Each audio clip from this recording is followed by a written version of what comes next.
Europe 1, il est 6h54. La question santé d'Europe 1 avec Maxime Switek. Et avec le docteur Sophie Lemonnier. Bonjour docteur. Bonjour Maxime, bonjour Céline. Bonjour à tous. Il n'aura échappé à personne que nous sommes le 14 juillet. Ce soir, partout en France, on va faire la fête. Certains ont déjà commencé hier soir. Pétards et feux d'artifice seront forcément de la partie. Et comme chaque année, Sophie, certains vont en garder un très très mauvais souvenir.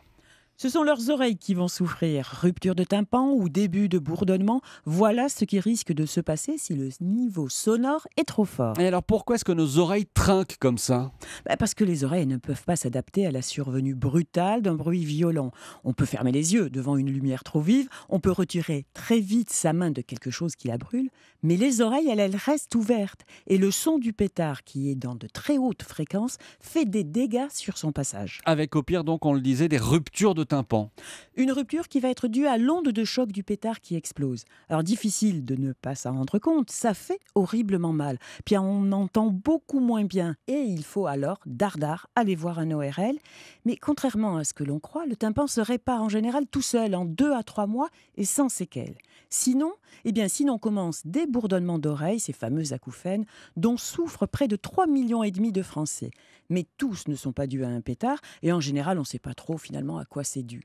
En fait, ce qu'il se passe, c'est qu'on entend des bruits qui n'existent pas et que vous êtes seul à entendre. Cela peut être des bourdonnements, c'est le plus classique, mais aussi des tintements, des sifflements, des chuintements qui sont parfois insupportables et gâchent vraiment la vie parce que cela ne s'arrête jamais. Mais ces acouphènes peuvent durer combien de temps surtout ? Comment est-ce qu'on les soigne ? C'est très difficile à dire et ça dépend de la cause. Après un traumatisme comme un bruit violent, après un concert ou encore un passage en boîte de nuit, cela peut durer entre 1 à 3 semaines. Mais d'abord, ces acouphènes, ce qui est très important, c'est qu'on peut les prévenir. Car une fois installé, le traitement n'est pas facile et ne réussit pas à tous les coups. Et c'est si simple de prévenir, mais pas forcément très glamour, ça je vous l'accorde, parce qu'on utilise des bouchons d'oreilles. Ils sont très efficaces, tout au moins pendant la période d'exposition au bruit. Il faut aussi se tenir à distance des pétards, si c'est possible, à plus de 10 mètres.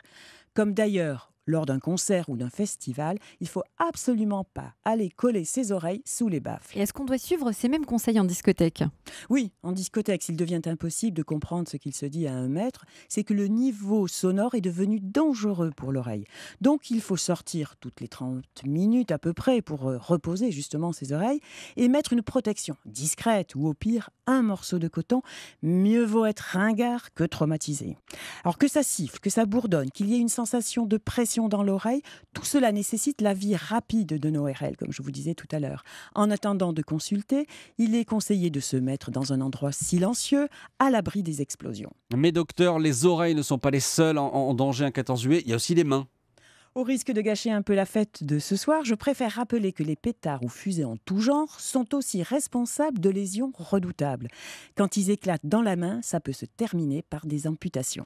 Alors ce soir, laissez les pétards et allez plutôt danser, c'est beaucoup mieux pour la santé. Et on va suivre vos conseils. De toute façon, je rappelle que ce soir, pétards et feux d'artifice seront interdits sur la voie publique dans de très très nombreuses villes. La question santé du docteur Lemonnier, c'est donc tous les matins 7h-5 sur Europe 1. À demain, Sophie, bonne journée. À demain.